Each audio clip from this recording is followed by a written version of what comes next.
ধানের গায়ে আমার মনে হয় অ্যালার্জি হয়েছে। এই রোগটা কেউ ধরতে পারে না। আমার ধান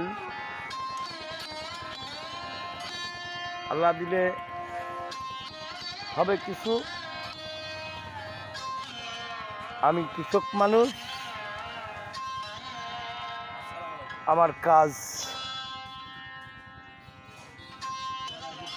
হাল চাষ করা।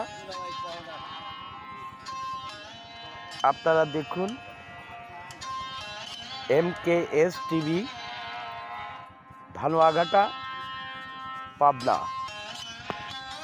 আসলে ধানের অনেক রকম ব্যাধি হয়, ধানের অনেক রকম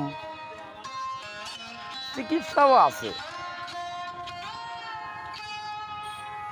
কৃষক মানুষ, আমাদের চাষবাদ সব করতে হয়।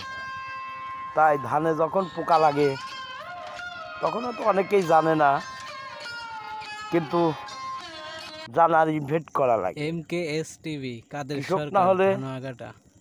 কি কিছু বোঝা যায়? ধান চাষ আমরা করি, আমাদের ধান চাষ করতে হবে, চতিলি ফসলও করতে হবে, সরিষা, খেসারি, গম, আরও অনেক রকম। তো ভাই, আমি যে কৃষক সবাই জানে। MKS টিভির মালিক আমি, তবুও আমি কৃষি আবাদ করি।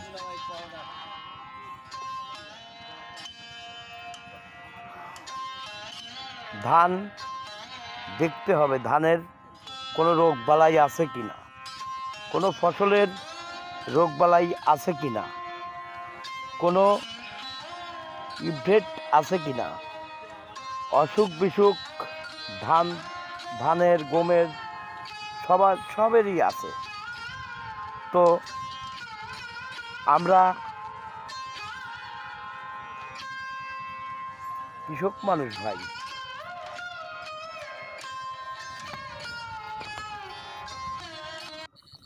এমন ভিডিও পেতে ভুলি চ্যানেলটি সাবস্ক্রাইব করুন। ভুলি নাই রে ইউনুস, ভুলি নাই তো তোমারি। আমরা তো নামে কৃষক ভাই। এই যে একটা ধানের পাতা, এই ধানের পাতাটা লাল হয়েছে, আসলে এই বিরামটা কি অনেক মানুষই কিন্তু জানে না। ভাই, আমরা কৃষক, ধানের লকিন কাজ পোকা লেগেছে। তো আসলেই অনেকে জানে না যে এই ধানটা কেমন হবে। মোটামুটি ধানের গোছ ভালো হয়েছে, হ্যাঁ, কিন্তু ধানের পোকা আছে। এই পোকাগুলো ছাড়াতে হবে। তাতে কি বীজ ব্যবহার করতে হবে আপনারা তো ভালোই জানেন। কৃষি ডিলারের কাছে গেলে পরে, হয়তো আপনাকে বিএসের কাছে গেলে পরে আপনাকে বলতে দেবে যে কি পোকা লেগেছে। আসলে এই ধানগুলো দেখতে খুব সুন্দর লাগছে। সকালবেলার আবহাওয়া, ভিডিও পেতে চ্যানেলটি সাবস্ক্রাইব করুন। মাঠকে বাট ধান, কৃষক শ্রমিক আমরা।